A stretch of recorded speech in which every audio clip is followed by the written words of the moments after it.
Lu bisa lihat sendiri, dua aplikasi pinjol ini sebar data di media sosial dan di luar kontak emergensi. Nah, ini bagi khusus teman-teman yang saat ini sedang menjalani proses gagal bayar, perhatikan ini baik-baik karena kita akan bahas pinjol sebar data di media sosial dan di kontak emergensi. Dan ini terjadi. Nama pinjolnya apa tuh, Bang? Ini yang kita bahas. Lalu bagaimana trik-trik agar DC pinjaman online tidak sebar data dan tidak nagih-nagih lagi dan tidak teror-teror lagi, dan nantinya di akhir video gue akan nge-review aplikasinya apa saja. Dan sebelum gue akan melanjutkan dalam videonya, silakan saja teman-teman klik tombol subscribe, like, dan juga nyalakan tanda loncengnya. Oke, kita akan masuk saja ke dalam pembahasannya.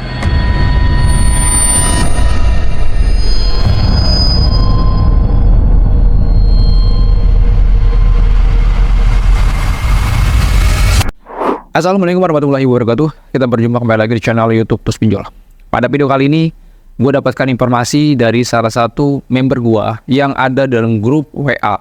Dia mengatakan bahwa dia itu kena sebar data di media sosial dan di luar kontak emergensi. Kok bisa sampai seperti itu ya pinjolnya ya? Nagih di media sosial dan sebar data di media sosial dan juga nagih di kontak emergensi. Dan juga nanti gue akan nge-review aplikasinya apa saja dan kita akan berikan bukti-buktinya penyebaran datanya seperti apa. Nah, ini penting sekali bagi teman-teman yang saat ini sedang menjalani proses gagal bayar.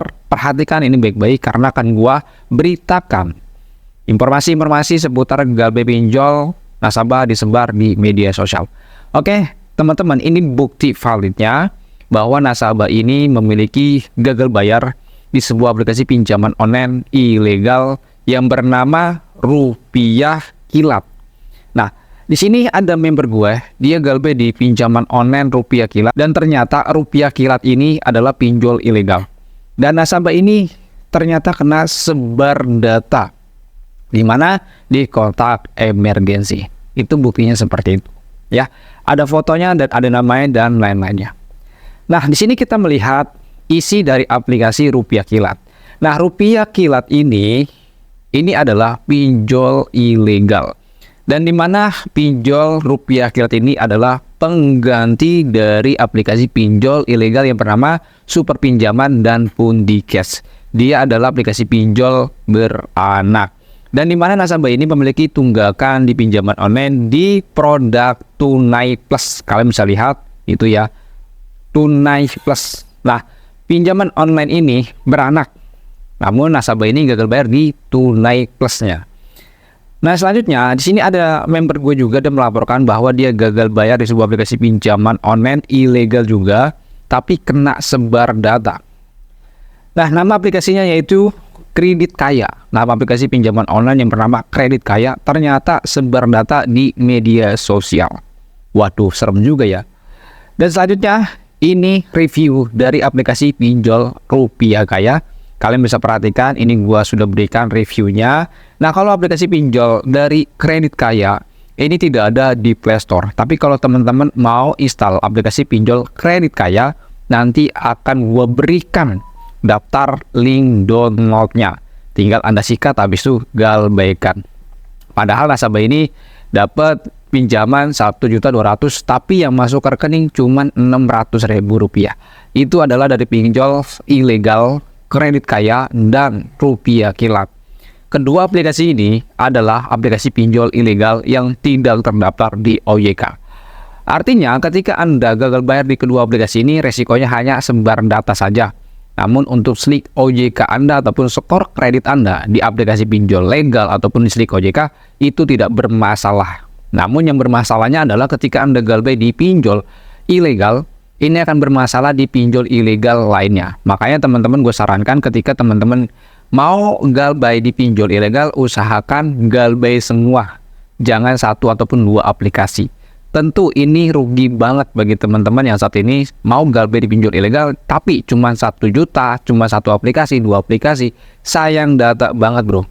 Kalian harus tahu bahwa ketika Anda galbay di pinjol ilegal, ataupun datanya sudah masuk ke dalam pinjol ilegal, maka bisa saja akan terjadi data Anda bisa disalahgunakan. Untuk data disalahgunakan, ini sebenarnya sudah gua publik dan gue sudah berikan informasinya di video sebelumnya. Menggunakan data orang lain untuk melakukan pinjaman online, gue sertakan di dalam deskripsi. Nah, ini teman-teman pasti akan ditunggu-tunggu ya, yaitu bagaimana caranya agar desa ini tidak seberata di media sosial dan juga tidak seberata di kontak emergensi dan lain sebagainya. Namun dalam video ini gue nggak terlalu menjelaskan terlalu detail karena nanti akan memakan durasi yang sangat banyak. Tapi kalau teman-teman agar datanya tidak sebar data, bisa cek saja video gue di dalam deskripsi, yaitu tentang protect data. Dan juga ada video yang hapus data pinjol dan lain sebagainya. Itu kalian bisa cek saja di dalam deskripsi, linknya gue sudah sediakan. Namun di sini gue akan berikan poin-poinnya saja. Ketika Anda galbay di pinjol legal ataupun ilegal, ini sangat wajib sekali untuk menonaktifkan akun media sosial kalian, TikTok, pokoknya semuanya Anda nonaktifkan. Ya, Anda nonaktifkan. Nah, kenapa? Agar DC-nya tidak bisa melakukan pencarian nama Anda di media sosial. Dan juga teman-teman harus informasikan di status ataupun di media sosial kalian bahwa data Anda disalahgunakan dan Anda difitnah sebagai penipu, misalkan sebagai contoh seperti itu. Agar orang-orang lain tidak menilai Anda adalah sebagai penipu. Jadi Anda ketika mendapatkan informasi bahwasannya Anda datanya disebar di media sosial, teman-teman harus buatkan klarifikasi di status WA. Nah, untuk trik-trik membuat status WA itu juga ada di dalam grup Telegram gue ataupun dalam grup WA gue. Nah, teman-teman memiliki kasus yang sama dalam video ini, silakan saja ketikkan dalam komentar keluhannya Anda apa, motivasi Anda apa, silakan ketikkan dalam komentar agar masyarakat saat menonton video ini dia sudah paham apa yang harus dia lakukan dalam gagal bayar pinjol ilegal. Dan juga teman-teman, kalau Anda memiliki galbay di pinjol ilegal, jangan takut untuk nggak bayar pinjol ilegal. Memang kita diwajibkan untuk tidak bayar pinjol ilegal. Catat, kita diwajibkan untuk gagal bayar di pinjol ilegal. Ini harus bro. Teman-teman nggak usah takut ya kalau untuk gagal bayar di pinjaman online ilegal. Dan juga teman-teman di sini kita sudah sediakan ada 2 grup Telegram dan WA. Apabila teman-teman mau join ke dalam grup Telegram, silakan saja. Link tautan grup join Telegramnya ada di dalam deskripsi. Teman-teman yang mau join ke dalam grup WA silakan saja. Dan teman-teman kalau sudah menjadi member grup WA kita, teman-teman bisa konsultasi melalui telepon dengan saya. Mungkin segitu aja informasi, nggak terlalu banyak-banyak, nggak terlalu panjang-panjang, agar teman-teman mudah pahami dan tidak lupa-lupa lagi dengan apa yang gue sampaikan dalam video ini. Assalamualaikum warahmatullahi wabarakatuh. Salam galbay.